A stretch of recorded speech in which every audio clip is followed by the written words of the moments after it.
Los invito así de pie a buscar en sus Biblias Santiago capítulo 3, versículo 18.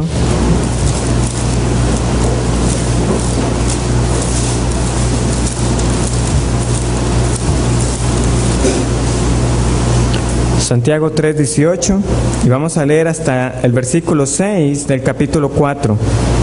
Vamos a hacer una lectura antifonal o alternada. Yo inicio leyendo y ustedes leen el siguiente, y el último versículo lo leemos todos juntos. ¿Lo tenemos? Dice así la palabra del Señor. Y el fruto de justicia se siembra en paz para aquellos que hacen la paz. De todo que vienen las guerras y los pleitos entre vosotros, no es de vuestras pasiones, las cuales combaten en vuestros miembros.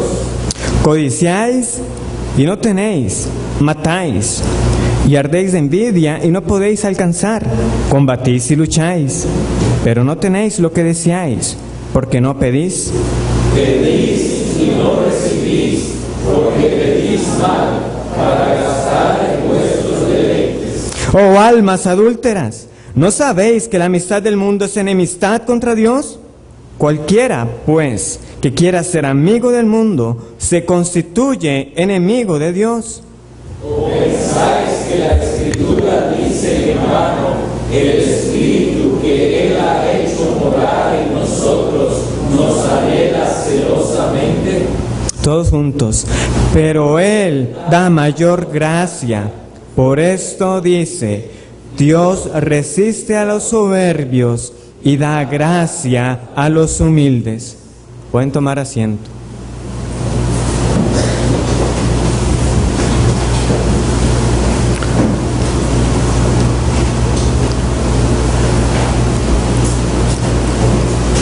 Sean bienvenidos a la Iglesia Bautista de los Lagos. Veo unos cuantos rostros nuevos. Que pongamos atención a la predicación de la palabra del Señor. Y nosotros estamos estudiando esta carta llamada la Carta de Santiago. Una carta que hemos estudiado por varios meses y hemos llegado a esta porción de la Escritura. Estamos convencidos de que este estudio serio de la palabra de Dios, estudiando cada parte de ella, es una forma en la cual el pueblo del Señor es alimentado y confrontado con lo que Dios ha dejado para su pueblo, para que sea edificado. Leíamos sobre las pasiones y sobre los anhelos. Un pastor lo expresaba con honestidad. Él decía, me gusta el placer, no el dolor. Por eso el pecado es atractivo, porque el pecado trae placer. Breve, sí, pero lo da. Sin embargo, la verdadera felicidad, ese estado interno de deleite y contentamiento, no da espacio para la envidia ni la codicia, que es lo que nosotros vemos que ha sucedido acá. El pecado podrá satisfacer, pero eso no curará nuestras pasiones pecaminosas, que desenfrenadas dan pie a la codicia, a la envidia, a la amargura, a los pleitos y a la contienda. Dios nos ha dado emociones, Dios nos ha dado deseos. Eso es parte de ser humano. No obstante, nosotros vemos un gran contraste en lo que hemos leído. En el versículo 18 leemos que hay paz. Y de ahí pasamos a un lenguaje violento, de guerras y de pleitos. Porque es que unos cosechan justicia en paz y otros guerras amargas, producto de la codicia. La razón es sencilla. Estas emociones y estos anhelos que el Señor nos ha dado, en lugar de ser usadas para contemplar a Dios, para magnificar y glorificar a Dios, las hemos prestado para que se desvíen en la búsqueda de fuentes rotas que no retienen agua. Vuelvo a ser enfático. Todos tenemos anhelos y tenemos esos anhelos que vienen de parte de Dios y aparte de Dios nunca serán satisfechos. No importa qué sea lo que nosotros estemos anhelando, siempre será algo temporal, será algo finito y siempre será algo que nos dejará con ganas de más. Pero no sucede así con el alma que ha encontrado a Cristo.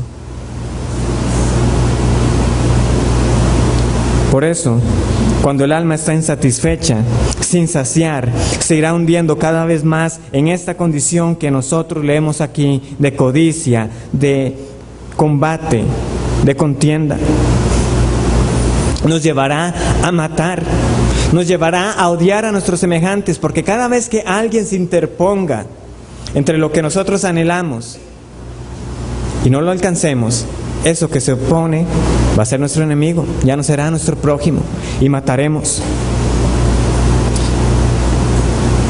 Vendrá el combate, vendrá la lucha, vendrá el conflicto. Y la oración, si es que acaso oramos como nos deja ver este texto, porque dice no pedís, y si piden, esas oraciones solo reflejarán nuestras almas codiciosas, llenas de envidia, apartadas de la voluntad de Dios. Y todos estos malos deseos libran una batalla en nosotros que se va a reflejar en las relaciones con los demás. Porque Él dice, ¿de dónde vienen esas guerras entre ustedes? Había un conflicto entre esas personas. Pero eso no es lo más grave. Nosotros cometeríamos un error gravísimo. Si pensamos que lo peor que puede suceder como consecuencia de nuestras pasiones desordenadas es la ofensa al prójimo. Eso no es lo más grave. Eso no es lo peor que le puede suceder a la sociedad como consecuencia de nuestro pecado. ¿Está mal? Sí, claro que está mal, porque Dios nos manda a amar a nuestro prójimo como a nosotros mismos, a amar a nuestros amigos y nuestros enemigos por igual, sin distinción. Está mal porque Dios así lo ha ordenado. Él dice, procurad la paz con todos. Pero eso no es lo peor. Lo peor es que cuando nosotros hemos desobedecido ese mandamiento de Dios, es que estamos pecando contra Dios mismo. No, lo más grave no es que ofendamos a nuestro prójimo, lo cual está mal. Lo más grave es que hemos ofendido al Dios infinito en santidad y justicia. Y más que ganarnos enemigos que son iguales a nosotros nos hemos constituido y Dios mismo se ha declarado nuestro enemigo. Eso es lo más grave. Hermanos y amigos, lo peor no es tener enemistades con otro ser humano. Lo peor es que con nuestras codicias y nuestras envidias y nuestras amarguras hemos ofendido a Dios. Y este sermón es para todos esta noche. Y sé que algunos ya pueden estar pensando lo que voy a decir. ¿Enemigos? Sí, eso ya lo he escuchado antes, que todos somos enemigos de Dios. Ya lo he escuchado otras veces. Pero si esa es su actitud de pensar, bueno, todos somos enemigos de Dios, o ya eso lo he escuchado antes, usted no ha comprendido la gravedad de esa declaración. No ha comprendido lo grave que es ser enemigo de Dios. Y por tanto, debe escucharlo hoy y deberá escucharlo las veces que sean necesarias hasta que por la misericordia de Dios usted entienda lo grave que es tener a Dios como enemigo. Si usted es creyente, también nosotros debemos escuchar que somos enemigos de Dios. ¿Por qué? Porque corremos el riesgo de menospreciar una salvación tan grande que nos ha sido dada. Porque cuanto más comprendamos la gravedad del pecado en el que estábamos y cuán grande era la enemistad que había entre Dios y el hombre, más seremos nosotros quebrantados y llevados a una actitud de humildad y de gratitud y de alabanza a Dios por habernos salvado y por la salvación que da en Cristo. Nunca escucharemos lo suficiente sobre esta enemistad. Pongamos atención y que el Espíritu Santo nos convenza de nuestra culpabilidad. Oremos. Señor, venimos esta noche suplicando que en tu misericordia abra nuestros ojos para reconocer que somos enemigos tuyos si no estamos en Cristo. Y si estamos en Cristo, abre una vez más también nuestros ojos para agradecer por la reconciliación que ha sido dada en el Señor Jesús, que ha obrado la paz entre Dios y el hombre. Que no cometamos el error de dar por sentado de que estamos bien contigo por algún mérito que nosotros hubiéramos hecho, porque no fue así. Aparte de Cristo, somos enemigos tuyos. Y trae este convencimiento a las almas esta noche. Guárdanos del error. Líbranos de las distracciones. Y que tu palabra sea hoy fielmente predicada. Lo pedimos en el nombre de Jesús. Amén. Estaremos enfocándonos en los versos del 4 al 6. Y estos versículos, en primer lugar, van a describirnos a nosotros como enemigos de Dios. En primer lugar, vamos a ver cómo somos nosotros como enemigos de Dios. ¿Y cómo somos nosotros como enemigos de Dios? Primero, somos adúlteros ante Dios. En segundo lugar, como enemigos, somos amigos del mundo. Los enemigos de Dios son amigos del mundo. En tercer lugar, los enemigos de Dios son indiferentes a la Escritura. Y en cuarto lugar, los enemigos de Dios son soberbios. Adúlteros, amigos del mundo, indiferentes a la Escritura y soberbios. Esas son 4 características, y no es una lista exhaustiva, de lo que son los enemigos de Dios. Versículo 4. Oh almas adúlteras. En primer lugar, somos descritos como adúlteros. Y siendo consistentes con el texto, deberíamos decirlo así: nosotros somos descritos como adúlteros, oh almas adúlteras. Es algo que debe llamar nuestra atención, es algo que es dicho con vehemencia, no es algo trivial, porque el adulterio nunca es trivial para Dios. Dios no toma con ligereza el adulterio. Ahora, Santiago no ha estado mencionando pecados específicos en estos versículos. Por tanto, esto va más allá del adulterio físico, aunque no queda duda que las pasiones desordenadas en algunos se manifestarán en relaciones adúlteras, pero el adulterio que se está hablando acá es un adulterio espiritual. Va más allá de cometer el pecado sexual. Y es una descripción apropiada. ¿Por qué? Cada adúltero, cada cónyuge que se ha ido en la búsqueda de otro hombre, de otra mujer, básicamente le está diciendo a Dios: Dios, usted se equivocó con esa esposa, con ese esposo que me dio, no cumple mis expectativas, no es lo que yo necesito, y no me importa quebrantar el pacto que yo hice delante de usted. Porque todo matrimonio es un pacto delante de Dios, no importa si usted celebró esa ceremonia en un templo o no. Cada matrimonio es un pacto hecho ante Dios.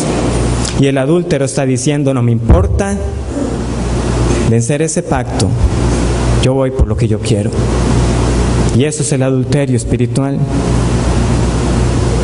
Es lo que nosotros hacemos cuando hacemos oídos sordos a la palabra de Dios. Dios, que nos ha advertido que no vayamos en búsqueda de otros ídolos. ¿Por qué? Porque al hacerlo nosotros estaremos fornicando contra Él, estaremos adulterando contra Él. Escuchemos las palabras que Él da al pueblo de Israel en Éxodo capítulo 34. En Éxodo 34, del 12 al 16, Él dice lo siguiente: guárdate de hacer alianza con los moradores de la tierra donde has de entrar, para que no sean tropezadero en medio de ti. Derribaréis sus altares, y quebraréis sus estatuas, y cortaréis sus imágenes de acera, porque no te has de inclinar a ningún otro Dios, pues Jehová, cuyo nombre es celoso, Dios celoso es. Por tanto, y aquí viene la razón por la cual ellos tenían que derribar todos esos altares. Por tanto, no harás alianza con los moradores de aquella tierra, porque fornicarán en pos de sus dioses. No con ellos, ustedes fornicarán en pos de sus dioses. La idolatría es igual al adulterio espiritual. porque fornicarán en pos de sus dioses y ofrecerán sacrificios a sus dioses y te invitarán y comerás de sus sacrificios. O tomando de sus hijas para tus hijos y fornicando sus hijas en pos de sus dioses, harán fornicar también a tus hijos en pos de los dioses de ellas. Y eso no es un paisaje aislado. En Ezequiel capítulo 16, el profeta Ezequiel, también por medio de Jehová, compara al pueblo de Israel con una joven muy hermosa, que Jehová rescató desde su infancia, y la cual él cuidó, protegió, la vistió, y Jehová hizo un pacto con ella, un pacto matrimonial. Pero ¿qué nos dice ese capítulo? Nos dice que cuando llegó el tiempo de amores, esa joven hermosa se envaneció y fornicó con los egipcios, fornicó con los asirios, con los cananeos y con los caldeos, y no se saciaba. Nos dice ese capítulo. Cuán inconstante es tu corazón, dice Jehová el Señor. Un profeta más, Oseas. Ese libro es la ilustración por excelencia de la relación adúltera del pueblo de Israel. A este profeta le fue ordenado por el Señor que buscara una mujer adúltera y con hijos de fornicación. ¿Para qué? Dijo Jehová a Oseas: ve, tómate una mujer fornicaria e hijos de fornicación, porque la tierra fornica apartándose de Jehová. Apartarse de Jehová es adulterar contra Él. Salmo 73 nos dice: tú destruirás a todo aquel que se aparta de ti. Y otras traducciones lo dicen enfáticamente: tú destruirás a todo aquel que fornicando se aparta de ti. Eso es el adulterio. Irme en pos de cualquier otra cosa menor que Dios. Y en el Nuevo Testamento, Cristo no tuvo reparo en describir a la generación de nuestro tiempo como era. Oh, la generación mala y adúltera demanda señal, pero señal no le será dada, sino la del profeta Jonás. Es más, el Nuevo Testamento, ampliando esta relación marital de Jehová con su pueblo, llega a su punto máximo y nos enseña que es la iglesia compuesta tanto de judíos como de gentiles, que es la esposa del Cordero. Cristo es un esposo para su iglesia.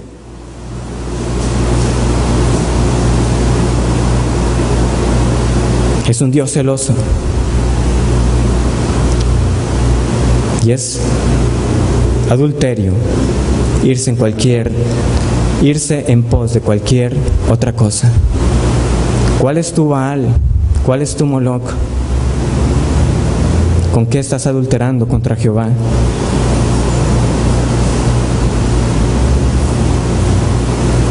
Muchos hemos fornicado tras otros dioses, con nuestros ojos llenos de adulterio, al codiciar otras personas, al anhelar las riquezas en esta vida, al querer lo más fácil, a buscar la aceptación de los demás, en lugar de ser ese soldado que lucha por la causa del Evangelio sin importar lo que los demás digan y sin que los que se digan ser amigos nos dejen. Hemos adulterado porque en última instancia el incrédulo se preocupa más por sí mismo y lo que otros piensen que lo que diga Dios. ¿Qué nos preocupa más? ¿Nuestra propia reputación o la reputación del nombre de Dios? Que nosotros, haciéndonos llamar cristianos, con nuestro testimonio, estamos demostrando que no nos importa.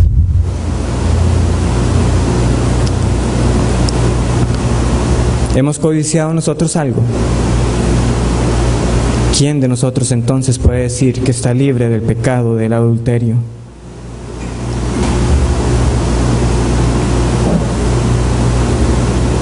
Pero siendo francos, cuando pensamos en términos de ser pecadores, pocas veces vamos a pensar de nosotros como personas adúlteras. ¿Quién piensa? No, yo no soy ningún adúltero.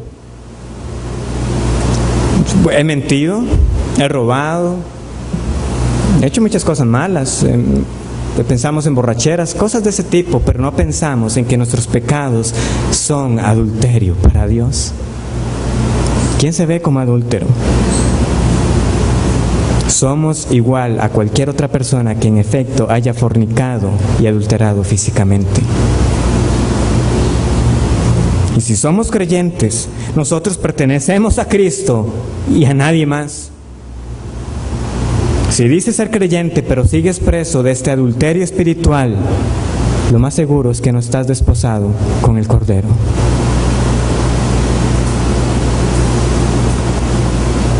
Porque Cristo, al que redime, lo aparta para sí mismo, para que sea una esposa santa y sin mancha, purificándola en el lavamiento de la palabra de la verdad. El adulterio es serio. Todavía muchos de nosotros en este contexto lo vemos con la seriedad que debe ser vista. Muchos todavía temen cometer ese pecado, temen ser sorprendidos en el pecado del adulterio. Aunque hay que reconocer que en nuestros días y conforme pasan los años cada vez más, el mundo quiere ver eso como algo trivial, de que no importa si un niño no tiene el apellido de su papá, que no importa si los papás se divorcian, que no importa que la gente se prometa un matrimonio y no lo cumpla. Es más, la expectativa siempre cuando hay un matrimonio de supuestos famosos es ver cuánto van a durar. Ya estamos como esperando que eso suceda. Pero no importa cuánto el mundo quiera verlo como trivial y como algo que sucede, Dios toma en serio el adulterio y no dará por inocente a quien lo cometa. Y si nosotros nos escandalizamos todavía al escuchar de personas cercanas a nosotros del daño que provoca este tipo de situaciones de que alguien le ha sido infiel a otro, escandalicémonos nosotros mismos por las fornicaciones espirituales con las que hemos prevaricado contra Jehová. Porque es lo mismo, es igual de serio y nos condena igualmente. En segundo lugar, los enemigos de Dios son descritos como amigos del mundo. Versículo 4. ¿No sabéis que la amistad del mundo es enemistad contra Dios? Cualquiera, pues, que quiera ser amigo del mundo, se constituye enemigo de Dios. Antes de hablar de esta amistad, lo primero que hay que aclarar es qué significa la palabra mundo en este contexto. La palabra mundo en algunas ocasiones significa la creación, el universo como tal. Otras veces significan las personas que lo habitan. Pero en este caso, mundo significa el sistema de valores con el cual se rige la humanidad. Un sistema de valores que es aparte de Dios, que se ha corrompido por el pecado, un mundo que es gobernado por Satanás, un mundo que es hostil ante Dios, contra Dios. Ese es el mundo. Los asuntos mundanos, una realidad espiritual contaminada por el pecado. Por eso, si este es el mundo, solo puede ser una de dos. El que es amigo del mundo es enemigo de Dios, y el que es amigo de Dios es enemigo del mundo. No se puede estar en los dos bandos. ¿En cuál estamos? O se está con Cristo o se está contra Cristo. No hay nadie neutral aquí. El que no es conmigo, desparrama. La palabra amigo que es usada acá es una palabra que indica un vínculo cercano. De hecho, la raíz de esta palabra da origen a una de las palabras que se usa para amor en griego. Entonces es algo cercano, las emociones están involucradas. Esta palabra es distinta a la palabra amigo que usó Jesús para referirse a Judas. Cuando Judas llegó, Cristo le dijo, amigo, ¿a qué vienes? Es diferente. Esta palabra amigo involucra los sentimientos, es cercana. Indica que hay un afecto intenso y profundo por el mundo. Por eso es que son mutuamente exclusivos. La Escritura usa las palabras amigo del mundo y enemigo de Dios siempre para referirse a los incrédulos. Nunca un hijo de Dios será descrito como enemigo de Dios. Nunca un hijo de Dios será descrito como amigo del mundo. Es rescatado del mundo. Pero no continúa jamás con esa característica. Un hijo de Dios no puede ser amigo del mundo. Así de sencillo. Tristemente, el mundo, por medio de las películas, de las novelas, de la música, de la literatura, desde hace mucho, porque esto lo podemos trazar desde muchos años atrás, ha querido vendernos la idea de que uno es capaz de amar a dos personas a la misma vez y de la misma manera, siempre. Entonces está ese joven que se debate entre dos jóvenes hermosas, ¿y a cuál voy a escoger? No puedo amar a las dos, tengo que escoger a una. Y está la joven bella que tiene dos pretendientes, guapísimos los dos. ¿A quién va a escoger si los dos son igual de tiernos, los dos son igual de atentos? Hermanos, eso es mentira. Uno no puede amar dos cosas de la misma manera y con la misma intensidad. Escuchemos lo que la palabra de Dios dice, porque ella es la verdad. Nadie puede amar a dos señores. No podéis amar a Dios y a las riquezas, porque o amará al uno y aborrecerá al otro, o estimará al uno o menospreciará al otro. Pero muchos hemos creído ese engaño de que es capaz de que nuestro corazón se divida amando dos cosas de la misma manera y de la misma intensidad. Pero es falso. No se puede. Son las palabras de Cristo. O amas a uno y aborreces al otro. O chicha o limonada. Si lo queremos en la forma más popular que podamos entender, pero que abramos nuestra mente de que eso es un engaño. También lo dice el Espíritu Santo por medio de Juan en su primera carta. No améis al mundo, ni las cosas que están en el mundo. Si alguno ama al mundo, el amor del Padre no está en él. Así de sencillo.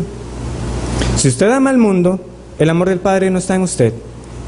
Si el amor del Padre está en usted, usted no ama al mundo. Primera de Juan capítulo 2.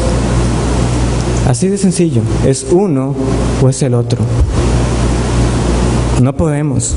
Si amamos al mundo, el amor de Dios no está con nosotros. Y si el amor de Dios no está en nosotros, no podemos ni amar a Dios, ni podemos amar a los que son de Dios.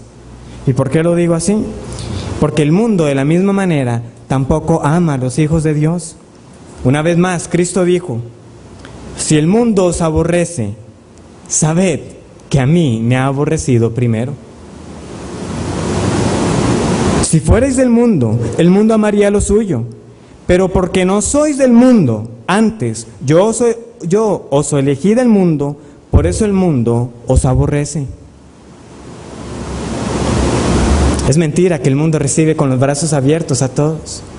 El mundo aborrece a los hijos de Dios. Que despertemos del engaño. No podemos estar bien con el mundo y estar bien con Dios.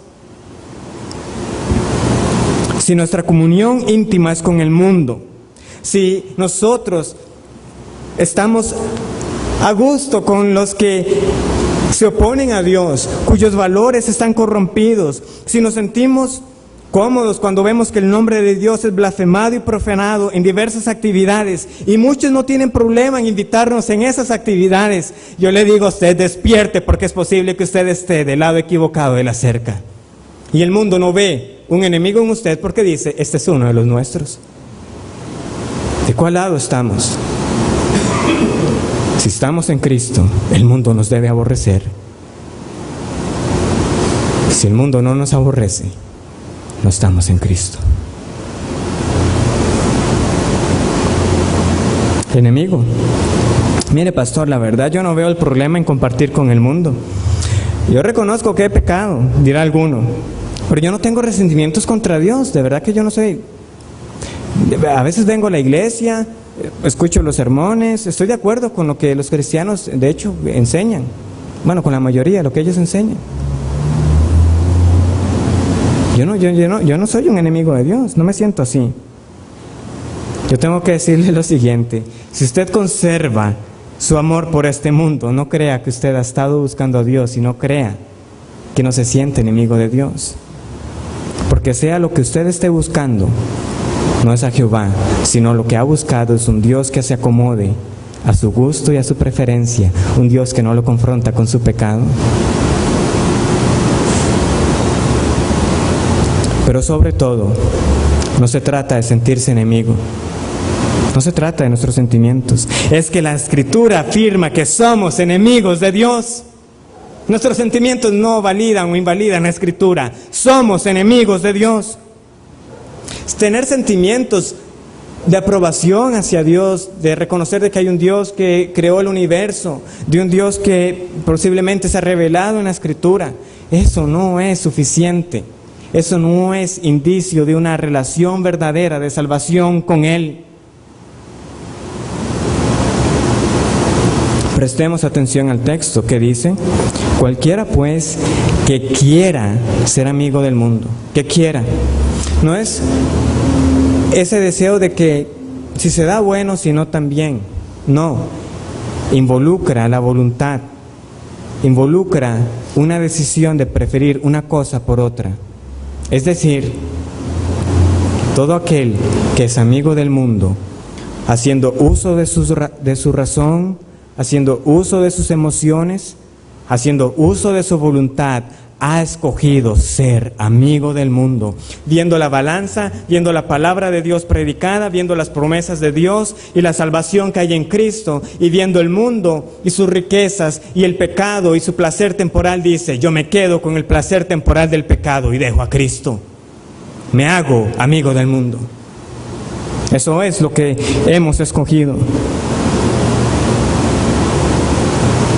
Amar al mundo no ha sido una decisión forzada.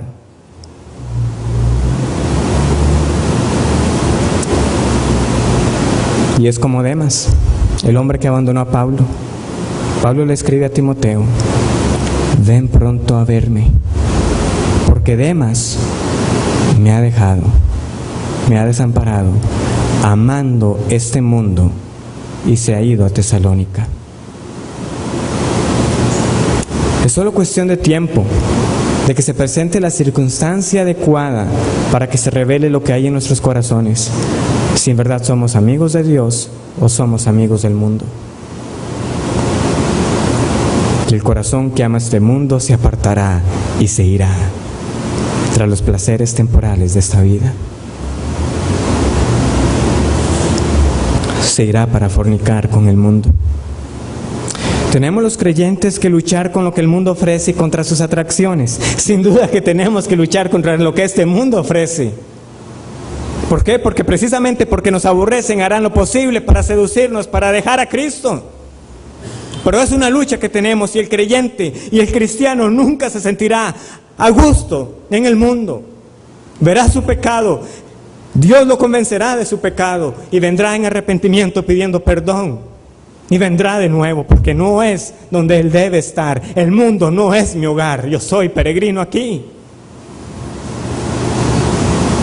Pero todo aquel que yendo al mundo y se siente como en casa, se siente bienvenido, y que habiendo escuchado la palabra predicada y habiendo tenido conocimiento de la verdad, será como escribe el apóstol Pedro, será como esa puerca que ha sido lavada y que cuando llega al barro se siente contenta, será como ese perro que no le da asco comer su propio vómito. ¿Por qué? Porque está en casa. El mundo es lo que siempre había querido. Adúlteros, enemigos, hay más, claro que hay más. Versículo 5, ¿o pensáis que la Escritura dice en vano? El Espíritu que Él ha hecho morar en nosotros nos anhela celosamente. Este es un versículo que ha sido difícil de traducir. Hay dos opciones. La primera es la que nosotros tenemos en la Reina Valera, donde la palabra Espíritu aparece con E mayúscula, claramente refiriéndose al Espíritu Santo. La otra opción es que Espíritu sea con E minúscula, refiriéndose al Espíritu que Dios hace morar en nosotros, nuestra alma, nuestro ser. Y se podría traducir de la siguiente manera: el Espíritu que Dios ha puesto dentro de nosotros está lleno de envidia. El Espíritu que Dios ha puesto en nosotros está lleno de envidia. Pero como vamos a ver, ambos van a expresar la misma idea. Entonces, habiendo hecho esta aclaración, hay dos preguntas básicamente en este pasaje. En primer lugar, ¿a cuál escritura se refiere Santiago?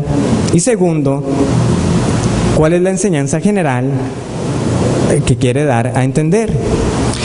¿Qué quiero decir con el texto? ¿Cuál escritura? Si nosotros vemos el versículo 6, en algunas Biblias vendrá un número o una letra al final, o si vemos al final de la página, veremos que el versículo 6 del capítulo 4 dice Proverbios 3:34, ¿verdad? ¿Algunos lo pueden ver? La mayoría de las Biblias lo tienen. ¿Eso qué quiere decir? Que si vamos a Proverbios 3:34 vamos a encontrar un versículo o idéntico o muy similar al que Santiago está citando aquí. Pero no tenemos un versículo para el versículo 5, que Santiago dice, o ignoráis que la Escritura dice, pero no hay una referencia. ¿Qué sucedió acá? Lo más posible es que Santiago se esté refiriendo a una enseñanza general de la Escritura y no a un pasaje en particular. Es como si yo dijera, o ignoramos que Dios es el creador del cielo y la tierra, o ignoramos que Dios es el dador de la vida. Es decir, esa frase literal, palabra por palabra, no está en un versículo, pero no nos queda duda que es una enseñanza que está contenida en la Biblia. Entonces, ¿cuál es la enseñanza que Santiago quiere transmitir acá? Bueno, si espíritu debiera ser entendido con E mayúscula, la enseñanza es que el espíritu se opone a nuestros celos y a nuestra envidia, tal como lo enseña Gálatas 5:17, que el espíritu se opone contra la carne. ¿Para qué? Para que no hagamos lo que queramos. Si es la segunda opción con espíritu, con E minúscula, significa que nuestro espíritu está lleno de envidia. En cualquiera de los dos casos la enseñanza es clara y confirma lo que la Biblia enseña, que nosotros nos hemos desviado tras deseos pecaminosos y que estamos llenos de ¿qué? De celos, envidias y amargura. El espíritu se opondrá contra ellos. ¿Contra qué? Contra la envidia que naturalmente tenemos como causa del pecado. Nos hemos apartado desde la matriz. Nuestro espíritu arde y codicia lo que no agrada a Dios. Pero lo que quiero destacar principalmente es la pregunta que él hace al inicio. ¿O pensáis que la Escritura dice en vano? ¿O pensáis que la Escritura dice en vano? Este verso demuestra la poca estima que nosotros tenemos por la palabra de Dios. ¿Cuán poco la estimamos? ¿Cuántos de los presentes esta noche hemos menospreciado la palabra de Dios? Que en una situación nosotros nos acordamos y decimos, sí, yo sé que la Biblia dice esto, pero de todos modos yo voy a hacer lo que yo quiero. ¿Por qué? Porque no creo que sea tan así. ¿Y qué estamos haciendo? Básicamente estamos tomando la Escritura como cosa vana. ¿Lo sabemos? Nos pueden preguntar, ¿eso es pecado? Claro, podemos contestar a la luz de la Escritura. ¿Y por qué lo hizo? Lo tomé como cosa vana. Pensé que la Escritura no lo decía tan en serio. Es característica de los enemigos de Dios ignorar voluntariamente la palabra. Creer que lo que ella dice es en vano. ¿Quiere usted saber si es incrédulo y que por tanto es un adúltero y enemigo contra Dios? ¿Cómo estima usted la palabra de Dios? ¿Cómo la estima? Si la menospreciamos en lugar de acudir a ella, solo estaremos reflejando que no confiamos en la palabra de Dios. Nuestra falta de obediencia dirá que la tomamos como cosa vana. ¿Cuántos somos culpables de esto también? Adúlteros, enemigos o amigos del mundo e indiferentes a la Escritura. Para cerrar la lista esta noche, somos soberbios. Versículo 6. Por eso dice, Dios resiste a los soberbios. Somos soberbios, altivos, arrogantes u orgullosos. Todas esas palabras son sinónimos. La palabra está compuesta de tal manera que significa brillar más allá, es decir, que yo sobresalgo por encima de los demás. Y una vez estando en esa posición que sobresale, a los demás los veo como inferiores. Esa es la soberbia, esa es la altivez de ojos de la que habla la Biblia. Y muy fácilmente se puede enmascarar con una falsa humildad. Una persona que anda simulando no creerse la gran cosa, pero en el fondo, en su corazón, él sigue pensando que es mejor, que soy mejor persona, que soy mejor creyente, en fin, que soy más piadoso, más capacitado, que soy superior. Nuestro corazón estará diciendo: yo no soy como esa otra persona. Yo no soy como esa persona. Eso es la soberbia, eso es el orgullo, esa es la altivez. ¿Hemos alojado en nuestro corazón pensamientos como esos? ¿Nos creemos superiores? La persona que es soberbia no reconoce su propia necesidad. La persona que es soberbia se jacta de ser independiente. La persona que es soberbia no reconoce su propio pecado. Si usted no se ve necesitado y en necesidad del auxilio, de la misericordia de Dios en este momento, eso es soberbia. Pensar de que yo puedo hacerlo por mis propios medios, no necesito a Dios para esto, es soberbia. Pero este versículo añade algo más. Dice: Dios resiste a los soberbios. Una vez más, Dios está contra nosotros. No es sentirnos enemigos de Dios, es que Dios se ha constituido un enemigo para el pecador. Él mismo ha declarado guerra contra el pecador. Esta palabra que dice aquí resistir es una palabra que se usaba para el ejército, para que estuviera listo para la batalla. Es como que estuviera diciendo: preparen, apunten, y solamente está esperando la indicación de fuego. Dios mismo ha salido con su arco para dispararnos a nosotros con toda la justa razón, porque Él resiste a los soberbios. Él mismo, Él ha dicho que es enemigo. No es que te sientas enemigos. Dios ha dicho: yo te resisto a ti. Tiene su arco listo. Cuando vamos al libro de los Proverbios nos dice que dentro de las 6 cosas y aún 7 que abomina el alma de Jehová, están los ojos altivos. Con eso inicia la lista. Ojos altivos. Y más adelante va a decir que esa abominación a Jehová, no solamente el altivo de ojos, sino también el altivo de corazón. El altivo de corazón ciertamente no quedará impune. Esta es nuestra sentencia justa, porque la paga del pecado es muerte, y es lo que merece nuestra soberbia, es lo que merece nuestro adulterio, es lo que merece nuestra enemistad contra Dios. Y por haber tomado su palabra como cosa vana.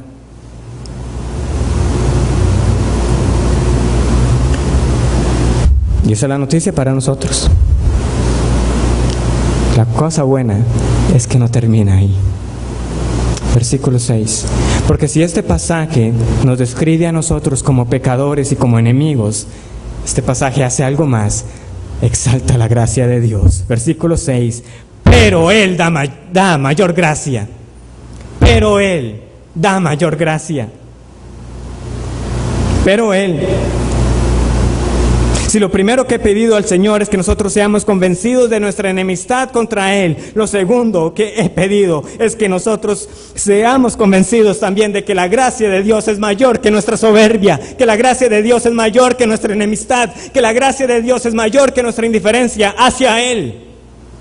Porque no es soberbio que se le resista a Dios en su gracia. Más grande que nuestro pecado es la gracia de Dios para rescatar al pecador.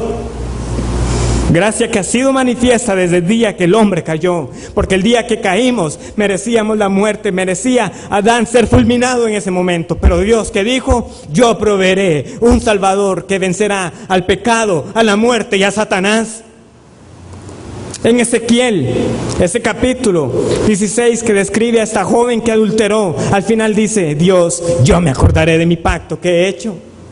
Y en Oseas también dice: llegará el día en que ustedes me podrán decir: mi marido, mi marido.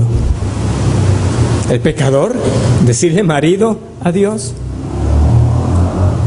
Esto es lo que dice Oseas capítulo 2. Yo mismo quitaré los ídolos y la guerra. Quitaré de la tierra arco y espada y guerra, y te haré dormir segura, y te desposaré conmigo para siempre. Te desposaré conmigo en justicia, juicio, benignidad y misericordia, y te desposaré conmigo en fidelidad, y conocerás a Jehová. Jehová contrayendo matrimonio con los que antes eran infieles. Esa es la buena noticia. Sí, porque lo ha dicho y así será. Él va a redimir un pueblo para que esté con Él por la eternidad. ¿Cómo es eso posible? Se pregunta uno, ¿cómo es posible que Dios pueda perdonar a los infieles, a los adúlteros, a los que eran sus enemigos? Pablo mismo se estaba planteando eso en Romanos capítulo 5. Él dice, es que con todo os hará alguien morir por el bueno, con todo morirá alguien por el justo. Pensemos bien en lo que Pablo está diciendo. Nosotros, como mucho, pondríamos la vida por un familiar. Como mucho, nosotros podríamos poner nuestra vida en lugar de alguien que estuviera siendo enjuiciado injustamente. Que fuera tanto, que fuéramos movidos a misericordia, que dijéramos, es que esa persona está padeciendo injustamente, yo prefiero padecer en su lugar. ¿Pero quién? Es que como mucho alguien haría eso por alguien bueno. Nosotros no somos buenos, somos enemigos, somos indiferentes a la Escritura, somos codiciosos, somos adúlteros, somos blasfemos. Mas Dios muestra su amor para con nosotros en que siendo aún pecadores, Cristo murió por nosotros. ¿Quién haría eso? Solo Dios haría eso en Cristo. Y la gracia de Dios es gratuita porque alguien pagó para que fuera gratuita.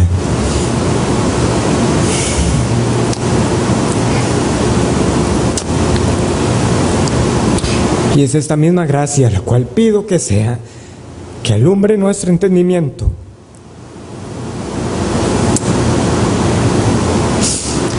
para que nos humille y nos quebrante, para que podamos decirle, gloria a Dios, porque yo lo que merecía era el castigo que merecía Cristo. Y he sido reconciliado y ahora estoy en paz. Hazme un esclavo de justicia para llevar este mensaje a otros. Eso es lo que dice un alma que ha sido redimida. Porque su gracia es mayor que nuestras iniquidades, y porque Él me ha redimido, yo sé que puedo llevar este mensaje para que otros también sean salvos. Si alguno se está preguntando, ¿qué hago? ¿Qué podemos hacer? Sigue leyendo la Biblia para que comprendas cada vez más cuán grande era tu enemistad y cuán grande es la salvación que Dios ha dado. Y que Él conceda misericordia para que temblemos ante su palabra, porque Él ha dicho, yo miraré a aquel que es humilde, que tiembla mi palabra.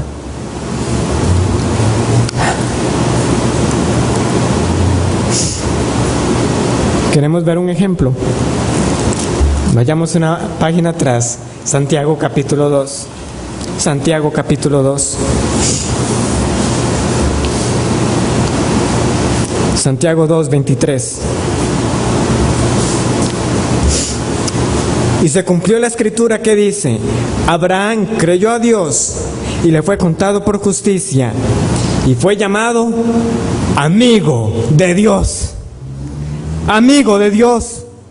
Y muchos esta noche pueden decir que eso también es una realidad en sus vidas. Antes yo fui enemigo, pero ahora puedo decir, soy amigo de Dios.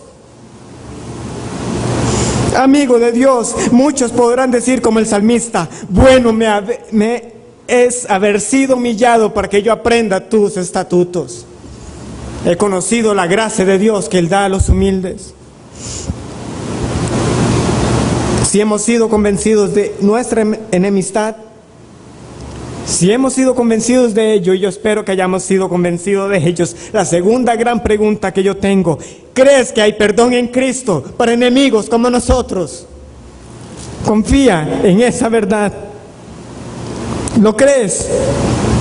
Porque la noticia no es tanto que seamos pecadores, no es tanto que seamos enemigos de Dios. La gran noticia es que Dios perdone a sus enemigos y que los llame ahora amigos. Ser llamado amigo de Dios. Esa es la noticia. Con esto he finalizado la exposición de este pasaje. Quiero concluir con una exhortación breve. Hace unos años, alguien, no es de esta iglesia, me discutía y me decía: mira, es contradictorio lo que usted me está diciendo, de que yo tenga que amar a mi prójimo, pero a la vez que no debemos amar al mundo. Cristo nos dijo que debíamos amar al prójimo. Yo veo que lo que usted me dice, eso de esa separación con el mundo, eso es legalismo. Claramente él había confundido ambas cosas. Hay un conflicto entre amar al mundo, hay un conflicto entre amar al prójimo y no amar al mundo. No hay un conflicto. Son dos cosas distintas. Esa distinción debe ser clara con lo que hemos visto. Una cosa es amar a nuestros semejantes y otra muy distinta es ser participantes de sus pecados. Sí, el Señor comió con pecadores, pero no pecó con ellos y tampoco excusó sus maldades. El Señor nunca hizo eso. Nos da un ejemplo a nosotros de que tenemos que ir a buscar a los pecadores, pero la forma no es pecando con ellos. No es así como se hace. Él estuvo ahí para anunciar el evangelio de salvación, a llamar a pecadores al arrepentimiento.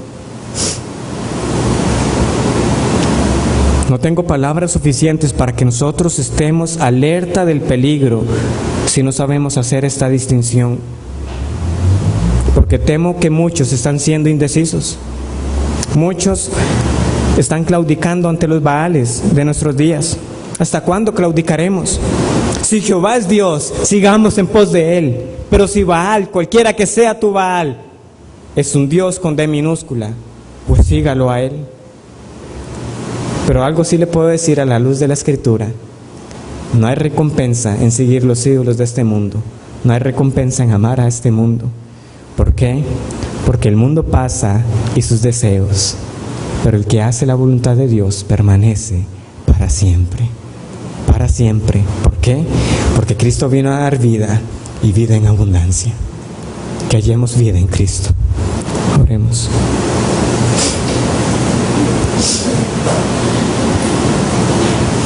Convéncenos, Señor, de nuestra maldad, pero sobre todo y aún más por tu misericordia, convéncenos del perdón que has otorgado en Cristo Jesús. De que enemigos pueden llamarte por Cristo y con la confianza puesta única y exclusivamente en Él. Amigos, en paz, reconciliados. Porque tú das mayor gracia. Porque no hay nadie que esté lejos de tu gracia para ser alcanzado. Oh Señor, despiértanos y despierta aquellas almas que están jugueteando con el mundo. Revela el estado de su corazón, si de verdad están en ti o no lo están. Pero no podemos estar bien con ambos. O amamos al mundo, te amamos a ti. Concédenos un corazón nuevo para que te ame a ti. Que meditemos en esta escritura que hemos leído y estudiado y que seamos humillados, porque es bueno ser humillado, porque tú das gracia a los humildes. En el nombre de Jesús oramos. Amén.